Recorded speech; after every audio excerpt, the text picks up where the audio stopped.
Buenas noches, gracias por acompañarnos en un nuevo programa de Evidencia OVNI. Formando parte de los estamentos de represión de la información en la ex Unión Soviética, se encontraba la KGB. Hoy, cuando se ha desmembrado la Unión Soviética en Unión de Estados Independientes, mucha información en relación al fenómeno OVNI y contacto con seres alienígenas está fluyendo. Aquí les presentamos los detalles. Muchos documentos se han desclasificado en la ex Unión Soviética, ya sea de la KGB o de los estamentos oficiales, lo que ha demostrado su relación con seres extraterrestres.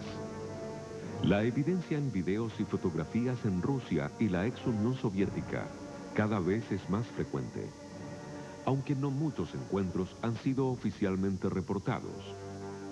Desde el principio de la era comunista, los líderes estructuraron una policía secreta que actuaría como guardianes.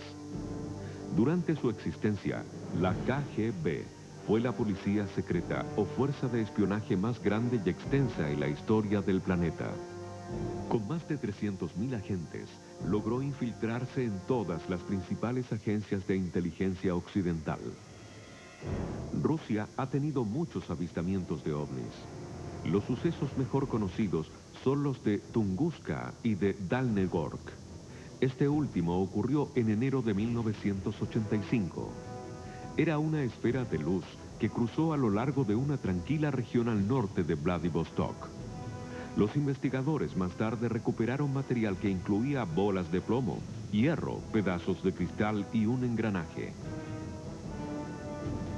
Pero el evento más conocido ha sido el avistamiento de Tunguska, el 30 de junio de 1908. En Siberia Central, observaron un resplandeciente objeto redondo con una cola de fuego que se cruzó como un rayo por el cielo. El objeto colisionó en una remota región en un bosque de pino. Los efectos se mantuvieron por varias semanas y destruyeron unos 10 kilómetros adicionales. Con esto se comprobaría la existencia del fenómeno OVNI en ese país, a pesar de que el gobierno por mucho tiempo ha preferido guardar silencio. No hay duda alguna de que los militares y grupos de inteligencia en todas las latitudes se encuentran recolectando datos e información, ya sea que estén en Brasil, Australia o en Inglaterra. Así la KGB recopiló información. He hablado con personas quienes han ido a la Unión Soviética, quienes han obtenido mucha de esta información. Me he reunido con cosmonautas soviéticos y otros investigadores allá. No hay la menor duda, están interesados y siempre. Las repúblicas que constituían la Unión Soviética cubrían un gran territorio. También monitoreaban el espacio porque tenían el temor de que los Estados Unidos los bombardearan. Así, cuando usted monitorea los cielos, tenga la seguridad de que verá ovnis, no hay duda de ello. Una prueba del interés de los soviéticos en la vida extraterrestre es esta grabación, en donde encontramos un inusitado interés de los militares rusos en el objeto que se encuentra enterrado en el suelo. En la primavera de 1969, un campesino encontró algunos extraños restos en el bosque no lejos de Sverdlovsk y lo reportó al organismo de seguridad local, quienes se contactaron con sus vecinos de las tropas de la defensa aérea de la división militar para que los ayudaran con la investigación. En marzo de 1969, dos agentes de la KGB examinaron el sitio del descubrimiento y lo sellaron por solicitud de la KGB. Incluso en un principio el organismo pensó que este era un avión espía o quizás una nave espacial soviética. George Filler, un oficial de la inteligencia de las Fuerzas Armadas ya retirado, no le sorprende que los rusos estuviesen interesados en este objeto. Descubrimos que los soviéticos pagarían para obtener información sobre ovnis, lo contrario que si les diríamos del F-111, estaban de alguna manera más interesados en los ovnis que en algunas de nuestras naves aéreas más modernas. También como en el caso Roswell, se cree que en el interior de la nave había seres alienígenas. Esto lo comprobaría esta grabación recientemente recuperada en Rusia. Esta cinta contiene imágenes en las que aparece lo que sería un examen científico o médico de partes de un cuerpo orgánico. Ellos son patólogos forenses. Hablan en ruso y examinan el espécimen.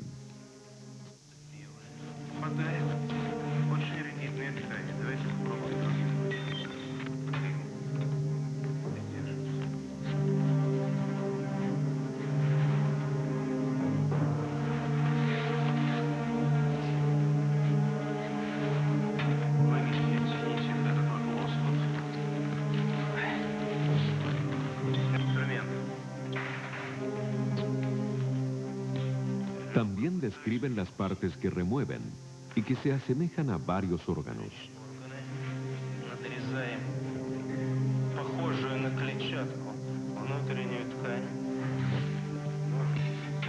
La doctora Ryan, una antigua teniente coronel del Instituto de Patología de la Armada, examinó esta cinta. Estaban con esas antiguas batas blancas de laboratorio y pienso que sería más familiar para ellos estar vestidos simplemente con delantales de carnicero. Pero por supuesto, ellos sabían que estaban siendo filmados y querían lucir bien. También lucen muy jóvenes, pero esto es muy normal en la práctica forense y se debe a que al equipo médico más antiguo no le gusta involucrarse ya en esta clase de trabajo. También noté que usaban guantes de goma, pero no utilizaban ningún otro equipo de protección. No usaban gafas protectoras, no usaban mascarilla y, por cierto, no usaban ningún tipo de traje antibacteriológico. Yo presumiría que se debe a que ellos no estarían preocupados por la contaminación, y esto, por supuesto, es típico de la medicina ruso-soviética. Lo que quiero decir es que cuando pensamos en Chernobyl y miramos al pasado y vemos que fue algo terrible y no hubo ninguna clase de protección, esto, por cierto, no habría pasado en los Estados Unidos, no lo hemos sabido. Finalmente, la doctora no es capaz de identificar la materia que tratan. Ella cree que esta técnica era tal como la que se practicaba en la Unión Soviética a fines de los 60. Usando tan solo las imágenes del video y con la ayuda del escáner, fue posible reconstruir en tercera dimensión un modelo creado en la computadora.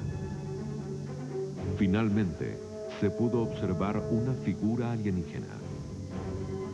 Si esta grabación es auténtica, representa uno de los más grandes descubrimientos científicos de todos los tiempos. ¿Dónde fue filmado? ¿Y qué pasó con el espécimen? Se cree que los agentes de la KGB trataron de mantener esto en secreto por muchos años. Hoy sabemos que estas filmaciones y todos los documentos estuvieron en manos de espías. Incluso por varias décadas, los poderes occidentales, incluyendo el de los Estados Unidos de Norteamérica, vieron a Rusia como la más grande amenaza mundial. Con la disolución de la Unión Soviética en 1991, surge una nueva economía de mercado, lo que implicó una mayor libertad para el pueblo.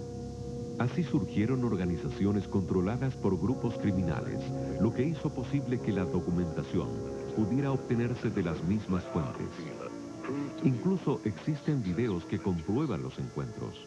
Aquí, un intérprete y un vendedor local del mercado negro realizan una transacción. El lugar del encuentro es una fábrica textil llamada Sokolnitz, en Moscú. El comprador americano pregunta si los documentos son únicos.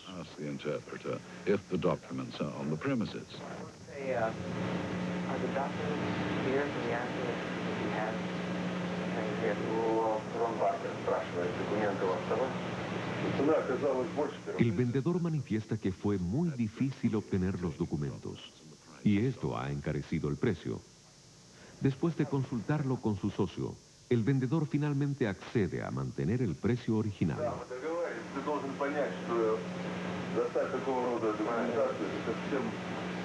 Не, я понимаю, we only have 10,000. Да, у нас только 10 тысяч, понимаете, в этой сумке сейчас 10 тысяч. Но мы договаривались с вами первоначально. Да, мы договаривались, но... I mean, I can't go out and... Это очень сложно, не, я это понимаю. Я понимаю, Дмитрий Ильич, я отлично понимаю, но вы понимаете, здесь вот в данный момент находится только 10 тысяч. Мы не можем сейчас найти где-то еще вдруг на сравнении всего 5 тысяч. After consultation with his associate, the seller finally agrees to honor the original price.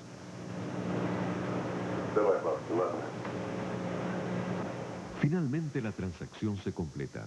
Lo que una vez fue propiedad del Estado, ahora se convierte en evidencia para los investigadores de los ovnis. Entre los documentos de archivo estaba incluido un reporte de la KGB de clasificación ultra secreta que señalaba el descubrimiento de un vehículo extraterrestre como aparece en esta película. Un físico nuclear analizó este video. No debería sorprendernos si platillos se han estrellado en la Unión Soviética y si alguien los monitoreó en el radar o desde cualquier satélite. ¿Teníamos satélites? ¿Ellos tenían satélites en esa época o tan solo un reporte de alguien del lugar? La sorpresa es el hecho de que tengas tropas allá y un camarógrafo, lo que no necesariamente significa que sea un platillo volador. Necesitamos tener cautela antes de sacar cualquier conclusión. Existe la creencia que tanto Rusia como Estados Unidos ocultaron información sobre la existencia de seres extraterrestres. Los norteamericanos creían que los soviéticos estaban utilizando una denominada energía en reserva, una ingeniería que no era terrestre.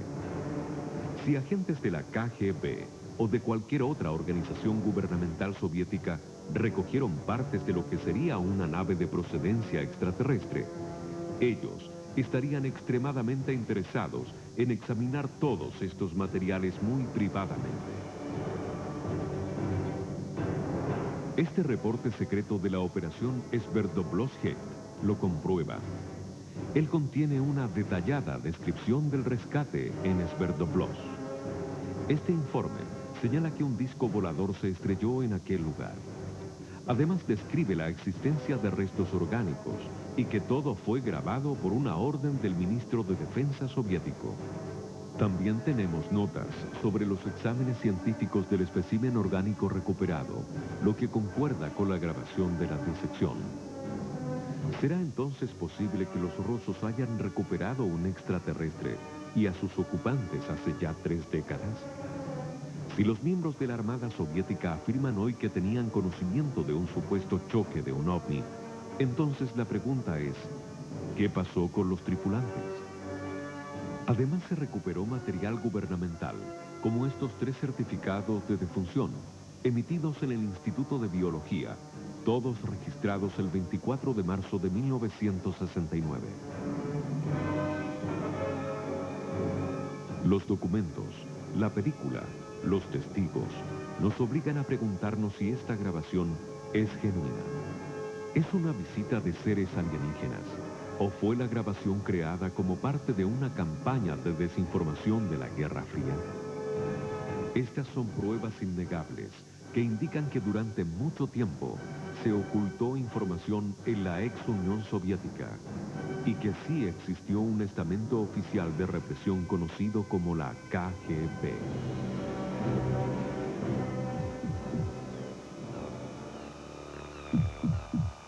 Se cuentan ya en 2.500 los documentos desclasificados por parte de la KGB que hacen relación a experiencias con el fenómeno OVNI y seres alienígenas. Autoridades del aire, astronautas, pilotos y el común de la gente estarían hablando ya libremente, como lo hemos podido observar en este reportaje. Vamos a hacer una breve pausa comercial y enseguida retornamos.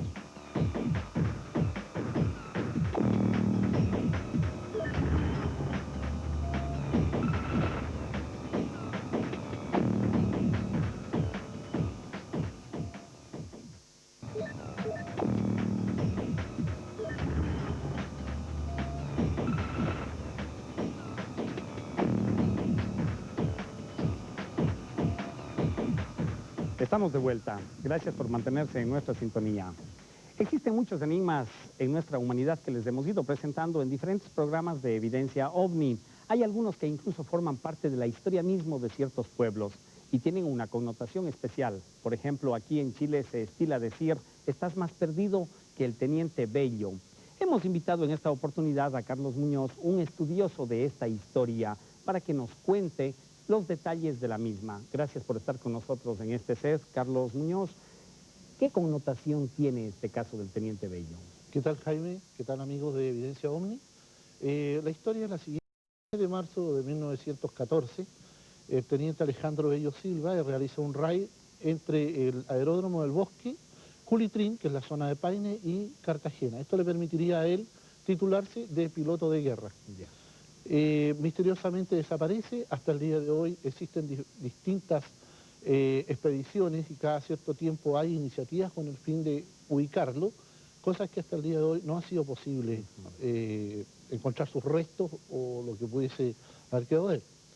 Investigadores OVNI estiman que existe elementos de casuística ovni, como por ejemplo presencia de hombres de negro en el caso del Teniente Bello.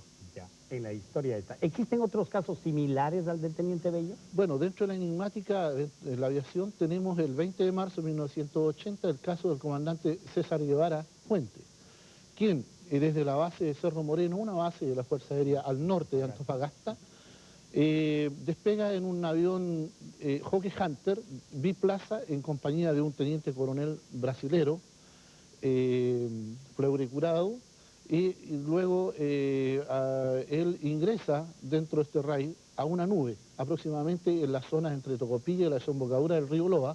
Esto es en la segunda región, casi en el límite con la primera región nuestra. Entra una nube de la cual él nunca más retorna. La verdad es que esto fue informado por un matutino en sus titulares y la Fuerza Aérea nunca ha desmentido el hecho. O sea, existe un pronunciamiento oficial. Más o menos. No hay un pronunciamiento oficial, más bien existe un silencio oficial al respecto. Después tenemos un caso mucho más reciente. Vimos uno de 1914, vimos uno de 1980, ahora tenemos un caso del año 2000. El 9 de mayo del 2000 despega en un Cessna del tipo 401 un experimentado piloto, Luis Bocchetti, junto con su hijo, que también es piloto, desde el aeródromo de Rocas de Santo Domingo, rumbo a la isla Robinson Crusoe. Esto es el archipiélago Juan Fernández, ¿no es cierto?, con un excelente tiempo, con, digamos, con todos los elementos modernos de salvataje, de supervivencia y de detección automática en el caso de un siniestro. Bueno, él declara una emergencia sin dar mayores especificaciones y desaparece de forma misteriosa. Hasta el día de hoy no se ha encontrado absolutamente ningún resto, algo que flote, un chaleco salvavidas, una balsa automática, como están equipados estos aviones. ¿Tienes alguna hipótesis personal tuya? Mira, hipótesis dentro del campo absolutamente teórico. Nosotros vemos que por la década de los 70 existe un escritor quien escribe un libro que se llama El Triángulo de las Bermudas, Charles Berlitz, y él elabora algunas teorías que podrían ser aplicables en algunos de estos casos, como es la temática ovni frente a estos sucesos enigmáticos. En donde también desaparecen varias aeronaves, exactamente, ¿verdad? Correcto. Y a tu manera de comprender el asunto, ¿tendría algún documento oficial el gobierno que esté ligando o dándole una connotación diferente? Yo te diría que existe más bien una apatía dentro de los círculos oficiales. Es un tema, llamemos, caliente. No hay explicación. No hay explicación. Yo he hablado con personeros de organismos relacionados con el tema aéreo aquí en Chile y yo he notado de que sí existe un interés en bajar el perfil, digamos, en términos muy generales, por supuesto, de esta noticia. Ellos lo dan como un accidente más, pero sin ni siquiera elaborar una teoría. ¿Cómo te explicas tú de que un comandante como César Guevara, experimentadísimo, ¿no es cierto?, por una visita, caiga al mar, como ellos pudieran haberlo dicho, y que no haya activado su sistema de eyección yendo con una visita? Nosotros siempre cuidamos las visitas, ¿no? ¿Cómo explicas tú que un experimentado piloto como Luis Bocchetti, con muchos años de experiencia, él fue piloto de una línea que se llamaba Cóndor, que hacía viajes entre Arica y Santiago, yo viajé en esa línea, en unos cargueros, eran C-46, donde realmente deben ser pilotos. Imagínate, cae sin decir mayores detalles de su emergencia. Silencio total. Tal vez algún día tendremos la explicación. Y de los enigmas del aire nos vamos al enigma de las construcciones. Construcciones realmente sorprendentes que están ubicadas en Egipto, las pirámides. De hecho, no son 3, son 60, pero las más publicitadas turísticamente, por así decirlo, son Keops, Kefren y Miserino.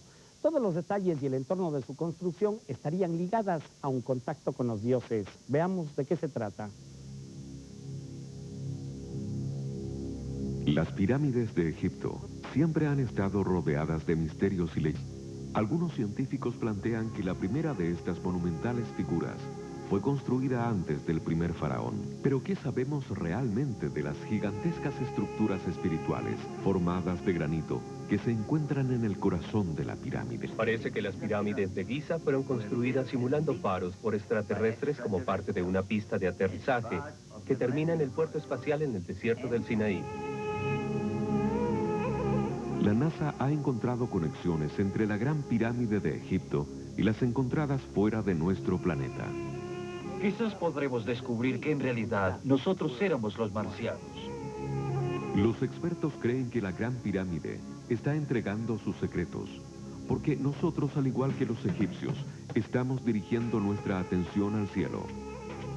Los intelectuales del pasado y los modernos han discutido cómo se construyeron, por qué fueron edificadas y quién lo hizo. El punto de vista tradicional es que fueron levantadas por los egipcios en la cuarta dinastía, cerca del año 2500 a.C., como tumbas para faraones de la época. Pero esta teoría no se sostiene por lo que hoy sabemos. Expertos insisten en que los antiguos egipcios no pudieron construirlas, y si lo hicieron, ¿no deberíamos descubrir quién las construyó y por qué? Los arqueólogos han dicho por décadas que hace 4000 años la mayoría de los egipcios adoraba al sol y a seres que bajaban del cielo para traer conocimientos y sabiduría a la especie humana. ¿Será entonces esta una clave hacia un verdadero origen de las pirámides?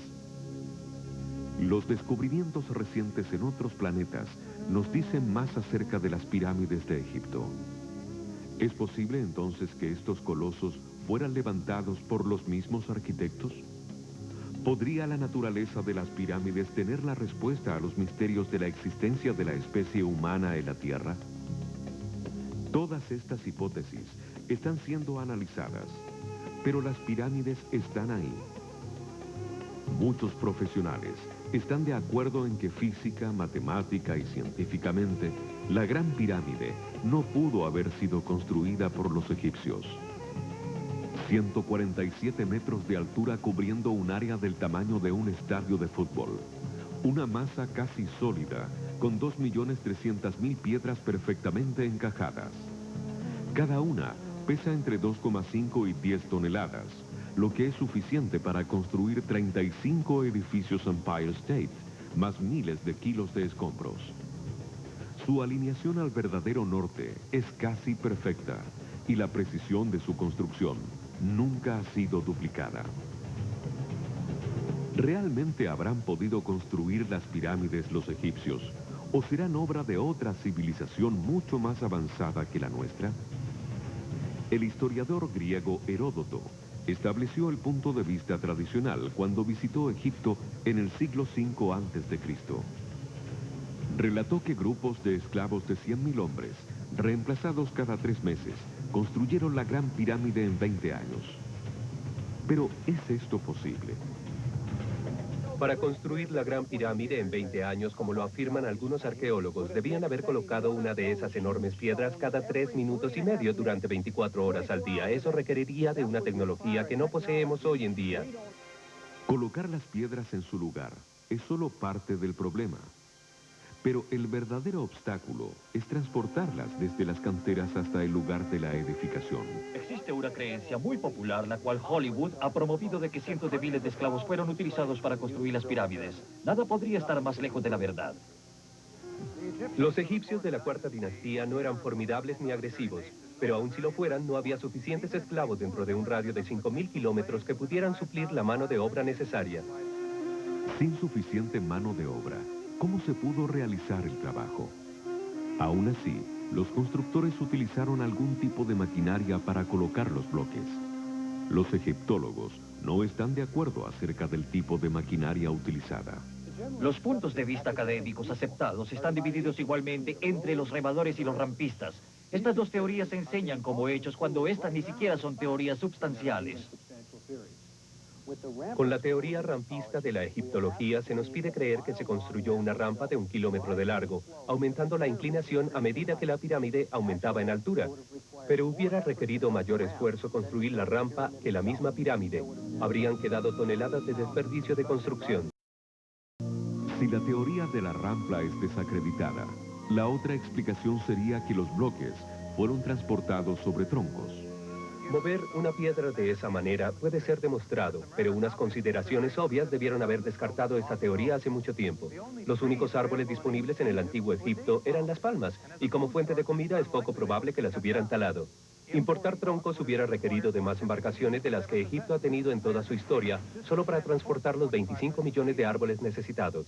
Además, es virtualmente imposible rodar troncos sobre caminos de piedra, pero aun si se pudiera, el gran peso de las rocas hubiera convertido los troncos en picadillos. Las técnicas de construcción que fueron utilizadas no pueden ser repetidas hoy en día. ¿Qué sabían los constructores de la Gran Pirámide que nosotros no sepamos? Como sea que se hayan construido, una cosa parece segura. Un poder increíble tuvo que ser empleado. Pero, ¿cuál fue la fuerza que formó una de las 7 maravillas del mundo? Esto mantiene nuestra mente abierta para que tal vez en algún momento aprendamos que es una verdadera posibilidad que otras civilizaciones, seres, quizá planetas, sistemas solares o galaxias, los ayudaron en la construcción de las pirámides. Suponiendo que sea una raza viajera de otro mundo, ¿qué claves dejaron del propósito de las estructuras? Algunos expertos dicen que la respuesta está en los cimientos y orientación de la Gran Pirámide. Es dudoso que los antiguos egipcios tuvieran algún conocimiento de geología moderna, y sin esta ciencia es inconcebible que una estructura de ese tamaño pudiera ser construida y no se derrumbara por falta de cimentación adecuada. Normalmente se hundiría lentamente en la tierra. En construcciones modernas, los ingenieros encuentran aceptable una rata de hundimiento de 15 centímetros en 100 años para edificios de oficinas. En 5.000 años, la Gran Pirámide, pesando 14 billones de libras, se ha hundido cerca de 1 centímetro. Esta maravilla de ingeniería sugiere que quien haya construido las pirámides no solo se propuso que las estructuras permanecieran iguales durante milenios, sino que también sabía cómo lograr su propósito. Como nos dicen los ingenieros, también sabían cómo mantener los 4 lados de aquellos edificios en una alineación casi perfecta. Actualmente, si los constructores pudieran mantener cada lado de una pared de 750 pies a 6 pulgadas y se conservara perfectamente, sería un logro increíble. Pero a la Gran Pirámide solo le falta aproximadamente 1/4 de pulgada para poseer una alineación recta.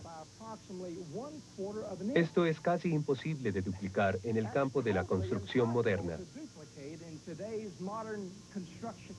La Gran Pirámide es evidencia de un increíble conocimiento de la ciencia de la astronomía. Podían medir el día, el año y la procesión de los equinoccios. Sabían que la Tierra era una esfera y sabían cómo calcular la latitud y la longitud con precisión. No existe un emblema más poderoso del secreto del pasado que la Gran Esfinge. De acuerdo a la mitología local, la Esfinge era un ser viviente con cabeza humana y cuerpo de león. Los que se atrevían a aproximarse a ella se enfrentaban a un acertijo, y quienes no lo resolvían, morían. También se dice que la Esfinge posee un acertijo para la humanidad. ¿Quién la construyó? ¿Y por qué? ¿Puede este monumento anteceder a Egipto y a todas las civilizaciones conocidas? Edgar Cayce ha sido considerado uno de los más notables psíquicos modernos y se ganó el apodo del profeta dormido. Durante una serie de conferencias en la década del 30, anunció que algo se encuentra en la plataforma de Gizeh. Era como si estuviera en lo profundo del inconsciente y tuviera acceso a la conciencia universal que contiene toda la sabiduría. Y cuando le pedían ser específico sobre el antiguo Egipto, decía que este lugar había sido construido en el año 10.500 a.C., y que esas fechas serían sustentadas alrededor de 1998. Cayce plantea que las pirámides fueron construidas 10.500 años antes de Cristo, y esta teoría ha sido sustentada por las predicciones. Lo que puedo decir es que en la geología descansa esta total revocación de toda la historia. West cree que la erosión que ha sufrido la Esfinge anula totalmente la historia de los 2.500 años antes de Cristo. En pocas palabras, la teoría es que la Esfinge ha sido bañada por agua y específicamente por lluvia hasta su plataforma durante miles de años. Uno ve la Esfinge y uno ve que su perfil tiene profundas fisuras que han desgastado la roca del rostro. Solo pudo ser producido por la lluvia hacia la plataforma. La erosión actualmente en el Sáhara es imposible, pero en el año 10.000 a.C. esta parte del África era una tierra fértil, por lo que West plantea que la erosión fue por agua y debió ser en esa época. Algo parecido plantean Robert Wolgen y Ryan Jacob. En el año 10.500 es cuando la Esfinge mira directamente a su propia imagen, la constelación de Leo. Y si giramos 90 grados y miramos al sur, podríamos ver las 3 estrellas de la cama de Orión en un modelo que se asemeja con precisión al modelo que construyeron en la Tierra. Así que tenemos una perfecta conjunción de imágenes que solo pudieron tener lugar en 10.500 antes de Cristo. Otra profecía de Case dice que se encontraría una cámara oculta bajo la garra izquierda de la Esfinge. En mayo de 1993, esto se cumplió, pero no ha sido revelado lo que hay en el interior. Case dijo que los registros perdidos de la Atlántida serían encontrados en una cámara entre las garras de la Esfinge. Nuestro sismógrafo detectó una cámara entre las garras de la Esfinge. Lo que hay en la cámara aún no lo sabemos, pero nuestros descubrimientos han corroborado algunas de sus profecías. Creemos que todo indica que una cápsula de tiempo fue deliberadamente cancelada en Giza, en Egipto, con la intención de que algún día la encontráramos. Una cápsula de tiempo que podría abolir toda la ambigüedad sobre esta cuestión y que haría cierto algo que se ha ido y que hemos olvidado. Pero una cápsula de tiempo que no debía ser encontrada por bárbaros, fue escondida con cuidado para ser encontrada como un texto antiguo, dice, por seres adelantados. Tal vez somos nosotros. Tal vez ha llegado la hora, tal vez esa fue su decisión y tal vez ese sea el hecho que confrontaremos en el futuro inmediato. Hoy hemos compartido entonces 2 enigmas junto a nuestro buen amigo Carlos Muñoz, a quien agradecemos el haber venido a este set de Evidencia OVNI. Hacemos una breve pausa comercial y enseguida retornamos.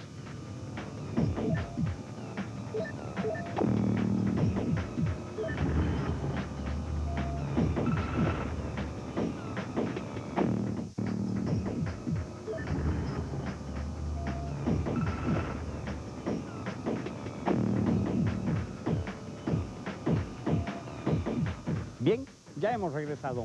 Tal vez la inconsciencia de ciertas personas les podría motivar a quemar su casa. Sin embargo, no se dan cuenta de que tienen vecinos y su vecino debería reparar sobre el hecho y le diría: un momentito, quema tu casa, pero ¿qué con la mía? Algo similar podría estar sucediendo con los seres que cohabitan en el cosmos con nosotros, pues están muy preocupados de lo que estamos haciendo en materia nuclear. Veamos esta nota. En los 60 y 70, los norteamericanos tenían sus armas nucleares resguardadas bajo un completo sistema de seguridad subterráneo. Pero en noviembre de 1975, alguien o algo atentó en contra de este centro nuclear. Sistemas supuestamente infalibles fueron alterados por una fuerza desconocida. Incluso muchos testigos dicen haber visto una nave no identificada maniobrando sobre las bodegas de armas nucleares.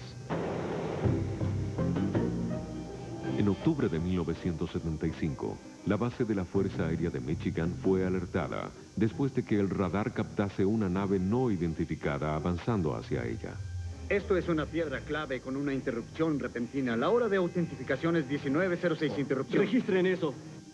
En el radar aparecía un ovni acercándose rápidamente, pero ningún jet pudo visualizar alguna nave en la zona. El escritor Barry Greenwood lleva más de 25 años investigando este incidente. Hay cuando menos una docena de bases militares norteamericanas y canadienses que fueron sobrevoladas en un periodo de 3 semanas en 1935. El personal militar archivó reportes oficiales de avistamientos después de haber establecido contacto visual y por radar. En cada caso, el ovni parecía dirigirse a las bodegas del armamento nuclear. La persona que escribió el reporte declaró que cuando un objeto voló cerca de la zona de una bodega de armamento, apareció para demostrar un claro intento sobre esta zona, lo que significaba que tenía inteligencia. Hemos hablado con numerosos testigos oculares involucrados en los incidentes de 1975. Todos fueron enfáticos en que lo que se vio ciertamente no era una nave convencional. Uno de los testigos del incidente de Bursmith fue Rick, un mecánico civil de aeronaves, quien en esa fecha vivía cerca de la base. Una noche me fui a la cama aproximadamente a las 12 o 1 en punto. En la mañana me desperté por una luz resplandeciente, brillante, anaranjada, que se filtraba por las puertas de cristal. Naranja brillante, naranja resplandeciente, naranja fluorescente. No creo haber visto un naranja tan brillante nunca en mi vida. Iluminó mi casa por dentro como si tuviéramos las luces encendidas. Así que me paré para investigar. Fui a esa habitación, vi afuera sobre el campo, y ahí estaba un gran óvalo de color naranja. Me pareció que medía como 2 o 3 campos de fútbol de largo y unos 2 de ancho. Se quedó suspendido por unos 3 o 4 minutos. Y entonces, en ese momento, salió disparado a una gran velocidad, alejándose de la base aérea. Sentí miedo, un gran temor recorriéndome. Yo no podía creer lo que vi. El testimonio de Rick es vital, sobre todo porque los testigos militares han preferido guardar silencio. Es muy difícil encontrar testigos militares porque normalmente tienen ciertos reglamentos. Ellos no son capaces de tomar un avistamiento de un ovni e ir corriendo a la prensa. Hasta la fecha, han ocurrido avistamientos en las bases aéreas de Malmstrom, Portsmouth y Loring. El que se hayan enfocado en armamento atómico es lo que lo hace tan significativo e interesante. Algunos objetos misteriosos, que llamaron helicópteros misteriosos, alguna clase de objetos no identificados fueron vistos y rastreados por el radar volando alrededor en zonas donde no debieron estar. De hecho, estas bases, para lo que se crearon, eran nuestra capacidad de repulsión. Y por lo tanto, de muy alta seguridad, con policías y perros de seguridad, cercas electrificadas, sistemas de alarma, toda clase de cosas que las hacía unas bases seguras. Y es por eso que esto es tan significativo, que lo que sea que volaba alrededor se introducía en estas defensas a su antojo. ¿Podrían los ovnis invadir y neutralizar la capacidad de los lanzamientos de misiles norteamericanos? De acuerdo con los ufólogos, sí podrían, y lo hicieron. La base aérea de Malmstrom durante la primera semana de noviembre de 1975 tuvo varias intrusiones cerca de los hilos de los misiles. Uno que involucraba a un objeto que, de acuerdo con un testigo, estaba sobre el silo y de alguna forma se las arregló para cambiar los números de rastreo del misil. De acuerdo con el testigo, el misil tenía que ser removido y rearmado para que trabajara otra vez. Para la Fuerza Aérea, la base Portsmouth quedó en el olvido. Pero para los ufólogos, los ovnis sí estuvieron entre nosotros y sus intenciones son claras. Así que no es la primera vez en la historia de los ovnis y no será la última.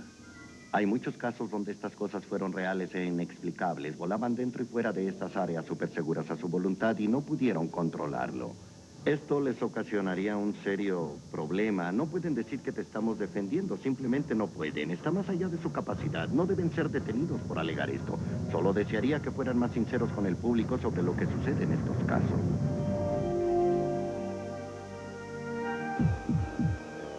La conducta observada por ciertos seres extraterrestres en los contactos los haría ver como sugerentes o buenos consejeros.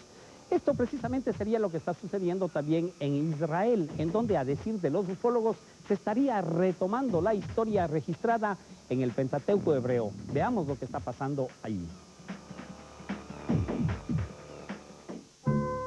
Durante décadas, los ufólogos han postulado que muchos pasajes de la Biblia han sido la forma del mundo antiguo de documentar las observaciones de ovnis y el contacto extraterrestre. Ahora esos mismos investigadores aseguran que hay una nueva y convincente evidencia de que los encuentros con ovnis en la Tierra Sagrada no son historia pasada. La gente que ha estado estudiando ovnis seriamente ha llegado a la conclusión de que los ángeles de la Biblia están regresando. Y estos son los extraterrestres de ahora en Israel. La aparición masiva de ovnis más reciente se está llevando a cabo en esta tranquila área rural, cerca de la costa de Israel, en un pueblo llamado Kadima. Entre marzo de 1993 y 1993, hubo por lo menos 5 visitas en Israel. En ese periodo, 5 mujeres fueron visitadas por ovnis.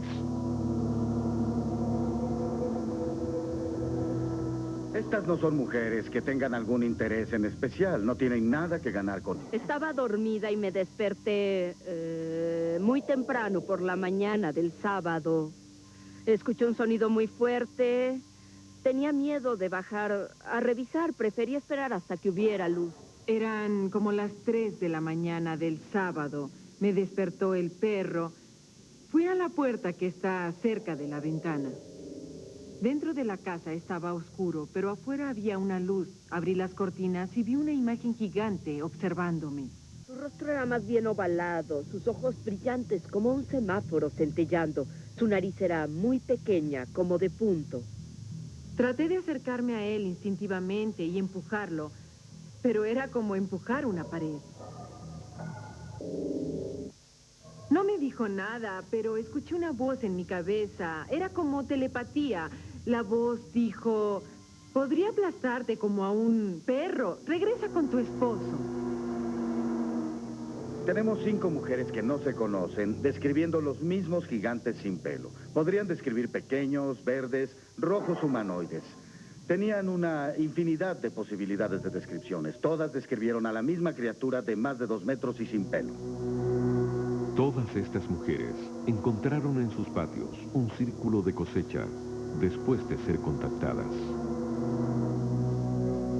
Más de 59 círculos de cosecha o campos de aterrizaje fueron hechos entre marzo y junio de 1993. ¿Por qué? No lo sé. Alrededor de los círculos había mucha hierba. Fui allí en la temporada de lluvias y estaba lleno de vegetación, pero en los círculos mismos no había. Había solo hierbas ralas cafés.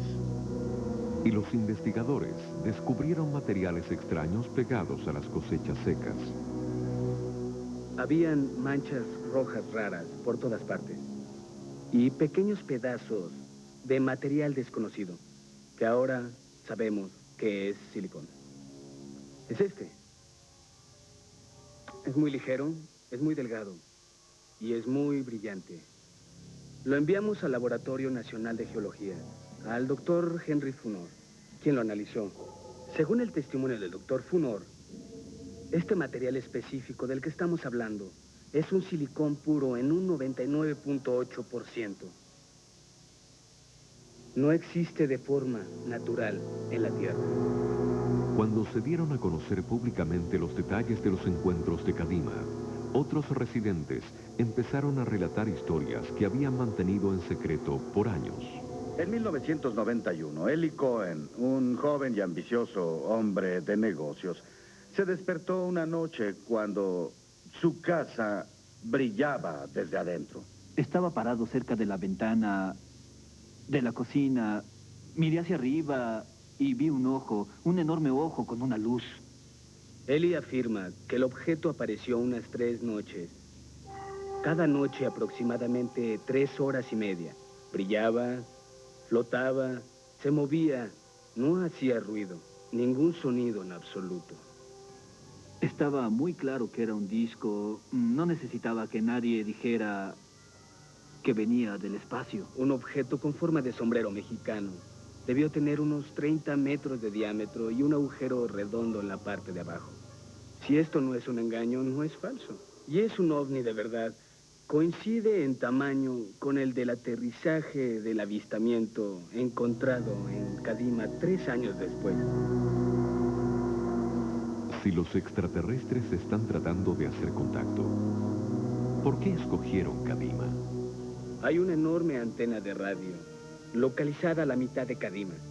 Tal vez sea debido a la electricidad de la antena, tal vez sea la aldea. No lo sé. El electromagnetismo generado por las torres de radio es similar al tipo de energía medida en los círculos de cosecha.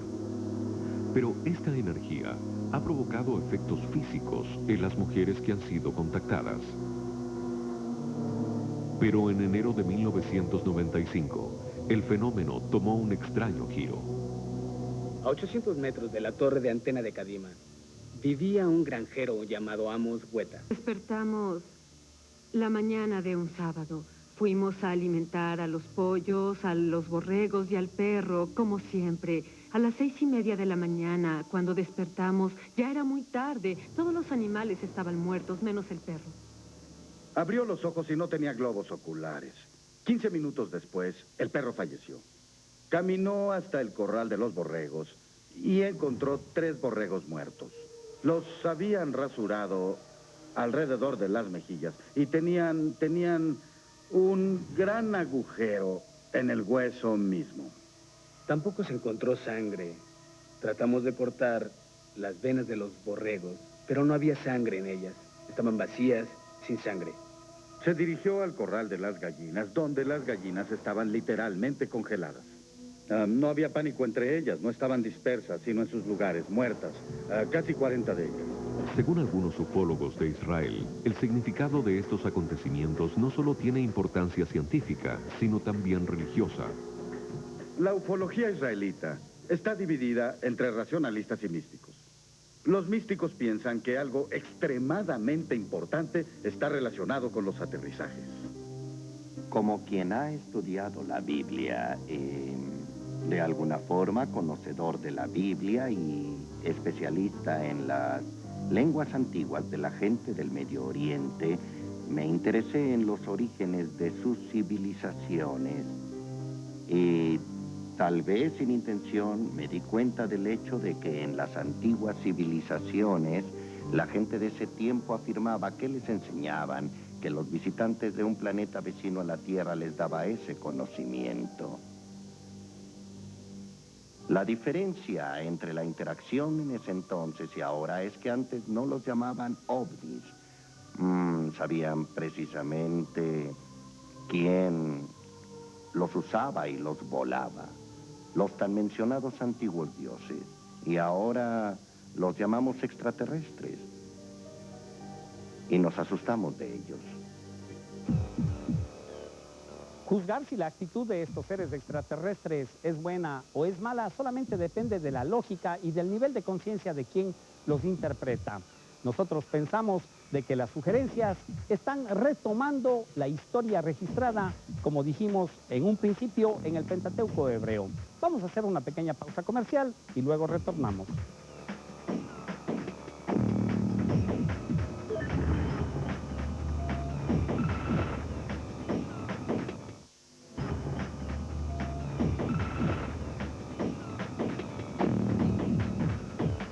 Todos los libros que nos hablan del origen de culturas y civilizaciones de nuestra humanidad, en alguna cápita nos hacen referencia a la venida de los señores de las estrellas. Sin embargo, la interpretación tiene una connotación diferente de acuerdo a la lógica que estemos utilizando. Pero las sugerencias y su forma de actuar siempre gira en un entorno común. De hecho, no estamos solos en el universo. Gracias por habernos acompañado en un nuevo programa de Evidencia OVNI. Los esperamos la próxima semana. Soy Jaime Rodríguez. Buenas noches.